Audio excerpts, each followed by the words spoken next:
All right, coaches, this is another offensive system explanation video, this time off a lineout. How do we get into shape off of a lineout?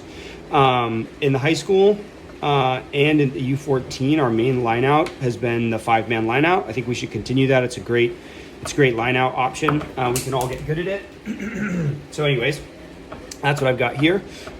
This past year, Will Shunk played 7 for us, and he was our main lineout jumper. So I've got him, but it really could be any player. The idea is that if we have specialty players in the lineout and we want to pick our best 5, then let's pick them, and then let's decide, let's figure out how to get into shape after that decision is made, because the lineout's really important.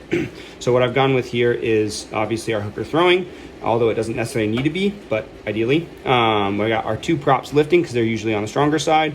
Got a flanker because he's on the lighter side, and this time I've gone with a lock for trash man. Out here, usually our 8-man's a big, strong ball carrier, so ideally he's our point man in this pod here, and then we've got our leftover 2 forwards as ruckers, and our backs are set up. I tend to think putting the 10 here is a good idea because he's usually got good hands, and he can catch this long pass and then deliver it to a forward, but he doesn't necessarily need to be. But this is usually what we go for high school. That puts the 8 in a little bit more space and has one of our best catchers getting the ball. 11 here on staying on this weak side and in this kind of like spy position. If he was a really talented, smart player, he could go as like a weak side inside ball, but he's also just additional help in case something goes wrong at the back here, as sometimes happen. The 7 overthrows it from the 9 and he's on his own. The 11's here to pop it. It's a bad pass to the 10. The 11's here to help. This is just a good, kind of a good spot for this player. I've gone with the 13 closer to his side, since the 7, 11, and 13 are now all close to their side, and they can go here pretty quickly. And I've gone with him as an out-the-back option, which is something we kind of tried to develop as a high school. That way the 10 can either play to the 8, running hard, or he can pass to the 13, moving out into this space to go with the 12. But anyways, we usually keep, obviously the rest of our back line is set up out here, and as you can see, our 6, 12, and 14 are all close to their side, which is good as well. So anyways, we usually keep it simple at line out time and just give it to this 8 to crash. So that's what I've gone with here. In this situation, our 11 has gone to his spot here. The 7 is now here, so these guys are in shape.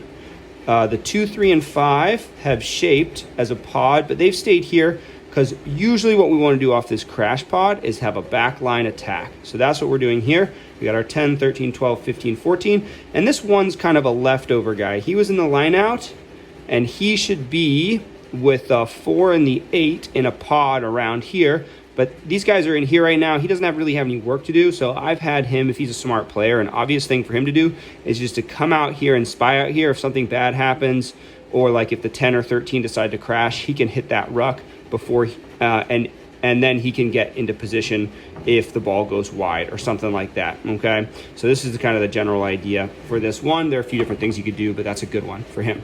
So then in the next phase, the 10 is passed to the 13, 13 to 12, 12 to 15 or something like that, and then we've got a ruck out here. One of these 3 outside players has gone in, and now the 15, 12, and 14 are in that ruck. The 6 was at this ruck, and he knows this is where he's supposed to be. So he's run across. He could either hit that ruck if he thinks he needs to, or pop up weak side to threaten this weak side. Maybe nobody's there, and he could go down the blind side if their winger got sucked into this and nobody's paying attention.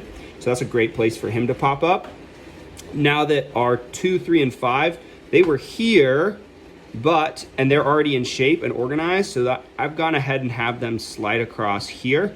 And now their first phase, they've had 2 phases off, so they should be set and ready and organized.